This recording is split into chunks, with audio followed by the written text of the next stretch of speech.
Hello दोस्तों, आपका मेरे चैनल में स्वागत है। यह निखिल की प्रेम कहानी का पार्ट 4 है और यदि आपने अभी तक पिछले पार्ट नहीं देखे हैं तो डिस्क्रिप्शन में उसके लिंक हैं, आप वहां से जाके देख लीजिए। पिछली कहानी में हमने देखा था कि कृष्णा अपने गांव और निखिल अपने मामा के घर चला जाता है। तो चलिए देखते हैं कि कहानी में आगे क्या हुआ। तो चलिए कहानी को स्टार्ट करते हैं। मामा जी के घर आकर निखिल को बहुत अच्छा लगा, लेकिन हर बार की तरह इस बार भी मामी जी उसे कटी सुनाने से बाज नहीं आई। कड़वी बातों को निगलती रहा और छुट्टियां खत्म होते ही वापस हॉस्टल आ गया। उधर कृष्णा ने जब घर पे अपने रिजल्ट को बताया तो सब खुशी से पूरे नहीं समाये।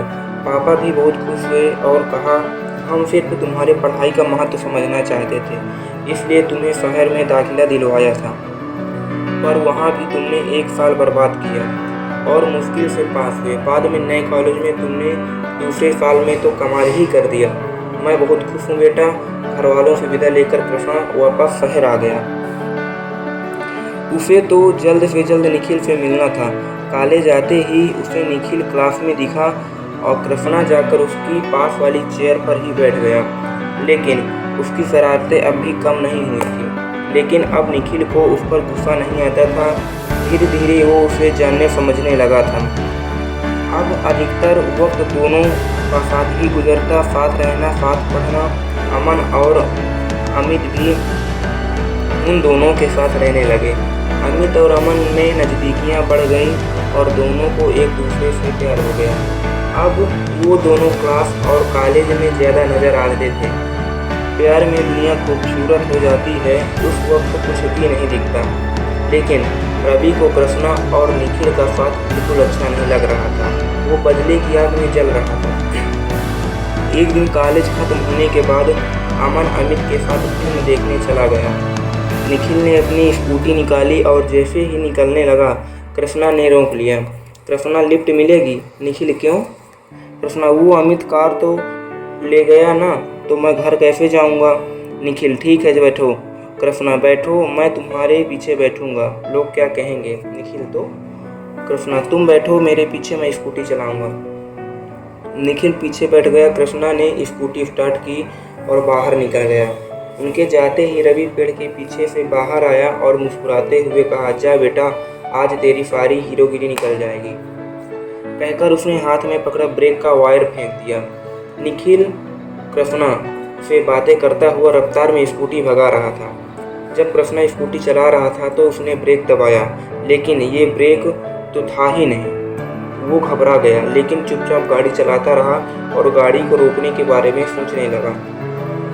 वो दोनों शहर से बाहर निकल आए। निखिल ने पूछा, ये हम कहाँ जा रहे हैं? स्कूटी रोको। कृष्णा, नहीं रुकेगी, इसमें ब्रेक नहीं है। निखिल, क्या तुम फिर से कोई शरारत कर रहे हो? ना, चुपचाप स्कूटी रोको।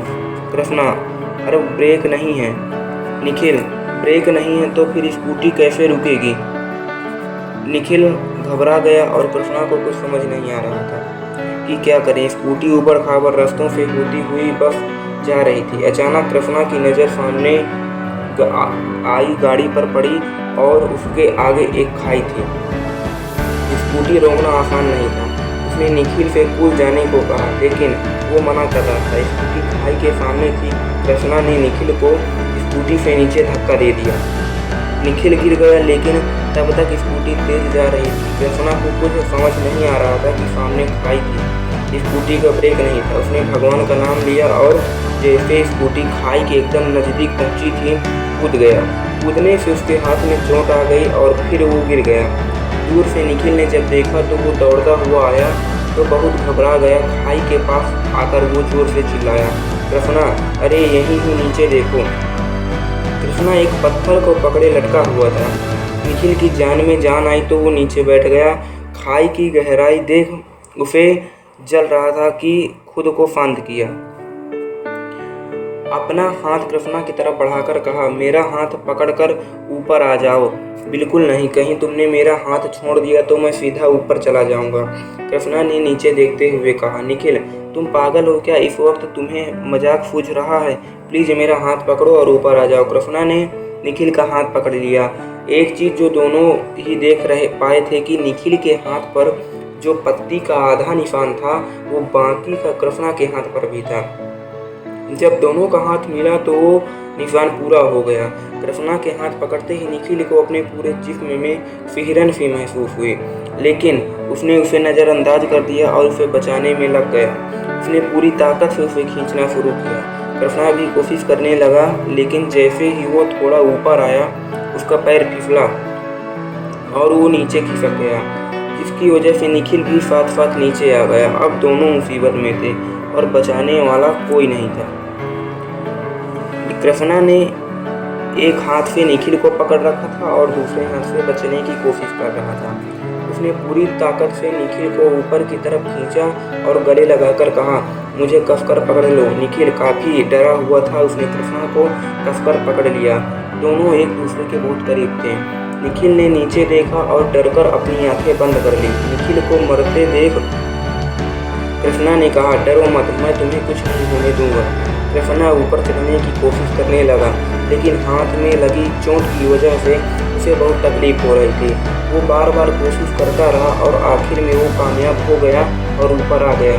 निखिल अब भी डरा हुआ था। कृष्णा ने उसके कंधे पर हाथ रख के कहा, तुम ठीक हो?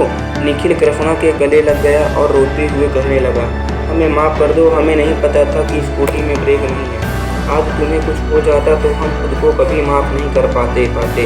निखिल, कुछ नहीं हुआ, सब ठीक है, शांत हो जाओ, कृष्णा ने उसे चुप कराते हुए कहा। निखिल ने कुछ नहीं कहा और वो कृष्णा के गले लगा रहा तो कृष्णा ने कहा, अगर तुम ऐसे ही गले लगे रहे तो मैं यहाँ से रोज़ कूदने के लिए तैयार हूँ। निखिल दूर हो गया। उसकी नज़र कृष्णा के हाथ पर लगी चोट पर गई, जिससे खून निकल रहा था। दोनों वहाँ से चलकर सड़क पर आए और वहाँ से हॉस्पिटल पहुँचे। उसकी मरहम पट्टी करने के बाद डॉक्टर रूम से बाहर चला गया। निखिल ने फ़ोन करके अमित को भी आने के लिए कह दिया। कृष्णा बेड पर बैठा निखिल को ही देख रहा था। उसके पास आया और अपनी नज़रें झुकाकर कहा, हमें माफ़ कर दीजिए। कृष्णा निखिल को परेशान करना चाहता था, इसलिए उसने जानबूझकर दर्द का नाटक करते हुए कहा, हाँ ये अच्छा है, पहले किसी का हाथ तोड़ दो फिर सारी कह के बच जाओ, लेकिन मैं माफ़ करने वाला नहीं हूँ। निखिल, प्लीज़ कृष्णा, हमें सच में नहीं पता था। कृष्णा, सॉरी का मैं क्या करूँ? निखिल, तो मैं क्या करूँ, तुम ही बताओ। निखिल ने आंखें नम करते हुए कहा, हॉस्पिटल का बिल भरना बाकी, बाद में बताता हूँ। कृष्णा आ गया। निखिल ने बिल्स पे किए और दवाइयाँ लेने मेडिकल स्टोर पर चला गया। निखिल परेशान सा हुआ खड़ा दवाइयों के बारे में समझ रहा था और दूर खड़ा कृष्णा उसे प्यार से देखे जा रहा था। निखिल दवाई लेकर आया तब अमित और अमन भी आ चुके थे। चारों हॉस्पिटल से बाहर आए और गाड़ी में बैठ गए। निखिल कृष्णा के साथ पीछे बैठा और अमन आगे अमित के साथ। गाड़ी स्टार्ट की और घर की तरफ बढ़ा दी। रास्ते भर कृष्णा निखिल को परेशान करता रहा और फिर कहा, जब तक मैं ठीक नहीं हो जाता तुम्हें मेरा ध्यान रखना पड़ेगा, मेरे उठने से लेकर सोने तक, पर हम हर वक्त तुम्हारे साथ कैसे रह सकते हैं? निखिल ने परेशान होते हुए कहा। अमित, निखिल को परेशान करना बंद कर। फिर उसने निखिल की तरफ देखते हुए कहा, निखिल, मैं रख लूँगा इसका ध्यान। अमित की बात सुनकर कृष्णा ने कहा, ठीक है, लेकिन कॉलेज में मेरा ध्यान इसे ही रखना पड़ेगा। निखिल अपने कमरे में आ गया और फ्रेश होने के बाद वो बिस्तर पर लेट गया। उसकी आंखों के आगे अब भी वो हादसा घूम रहा था। निखिल को सोच में डूबा देख अमन कब कमरे में आया उसे पता ही नहीं चला। अमन ने उसके पास बैठते हुए कहा, क्या हुआ, परेशान क्यों है? निखिल, हमें समझ नहीं आ रहा कि स्कूटी का ब्रेक कैसे फेल हुआ। अमन, निखिल, तू जितना उसके बारे में सोचेगा उतना ही परेशान होगा, तू आराम कर। निखिल, लेकिन कृष्णा, हमारी वजह से उसको इतनी चोट आ गई। अमन, वो ठीक है, बस तुम्हें परेशान करने के लिए नौटंकी कर रहा था। अमन ने उसकी बात काटते हुए कहा, रात का खाना खाकर बैठ, सो जाओ। उसे नींद आ गई। सुबह वो नहीं उठा तो अमन उसके पास आया और उसने कहा, क्या हुआ, आज तेरे सपने वाला अलार्म नहीं बजा? निखिल ने अपनी आंखें मसलते हुए कहा, सुबह हो गई? अमन, हाँ सर, तुम कॉलेज के लिए लेट हो गए हो, कॉलेज नहीं जाओगे क्या? अमन ने उठते हुए कहा तो निखिल ने उसका हाथ पकड़कर उसे वापस बैठा लिया और कहा, अमन, आज एक अजीब बात हुई। हमारे साथ बचपन में से जो सपना हमें रोज आता था वो आज नहीं आया। ऐसा क्या हो गया? अमन, तुम रोज वो सपना देखकर डर जाते हो, पर मैंने कभी तुमसे उस सपने के बारे में नहीं पूछा। आज अचानक वो सपना आना बंद हो गया। कहीं न कहीं तो सपना तुम्हारी जिंदगी से जुड़ा है। निखिल को परेशान देख अमन ने पूछा, वैसे तुम्हें क्या दिखता है सपने में? निखिल, दूर दूर तक समंदर, उसके बीच में कोई नाव जिस पर 3 लोग सवार होते हैं। अमन, चेहरे दिखते हैं? निखिल, नहीं। और फिर उनमें से एक दूसरे को पानी में गिरा देता है और उनमें साथ खड़ी लड़की मड़ी मड़ी चिल्लाती है। अमन, तुम्हें कैसे पता वो कोई लड़की है? निखिल, क्योंकि वह आवाज़ हम साफ साफ सुन सकते हैं। अमन, परेशान मत हो, वो सिर्फ एक सपना है जो अब तुम्हें आना बंद हो गया। मैं कॉलेज जा रहा हूँ, तुम भी आ जाना, ठीक है? निखिल बाथरूम की तरफ चला गया। तैयार होकर वो कॉलेज पहुँचा। कृष्णा उसे गेट पर ही मिल गया। उसके एक हाथ में प्लास्टर बना था। निखिल आज सीधा उसके पास ही आया। उसके हाथ से किताबें लेकर उसे क्लास को चलने को कहा। दोनों क्लास में गए। सब निखिल को देख रहे थे। उसे क्या हो गया था जो कृष्णा के साथ था, क्योंकि अब तक जिन्होंने दोनों को साथ देखा सिर्फ लड़ते हुए ही देखा था। निखिल कृष्णा जैसे जैसे करता जा रहा था, क्लास में उसके साथ रहना, लाइब्रेरी में उसके साथ बैठ के नोट्स बनाना, सही है, छोटी छोटी ज़रूरतों का ख्याल रख रहा था। निखिल नोट्स बनाता और कृष्णा बैठ उसे प्यार से देखता रहता।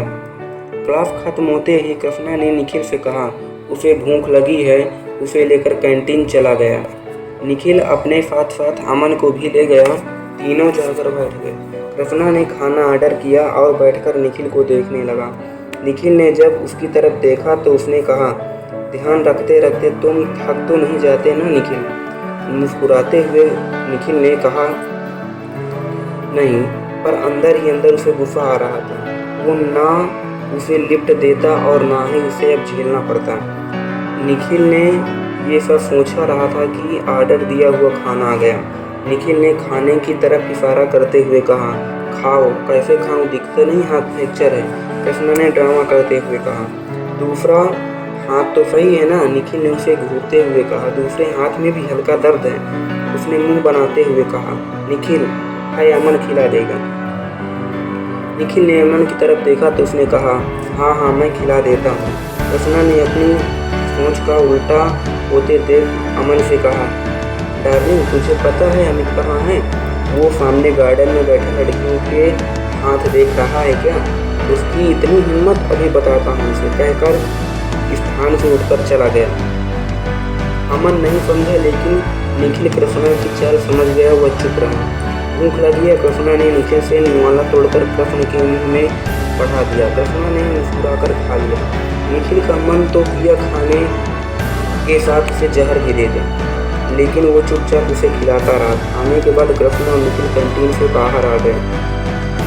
कुछ क्लास के बाद निखिल हॉस्टल चला गया और कृष्णा अमित के साथ घर आ गया।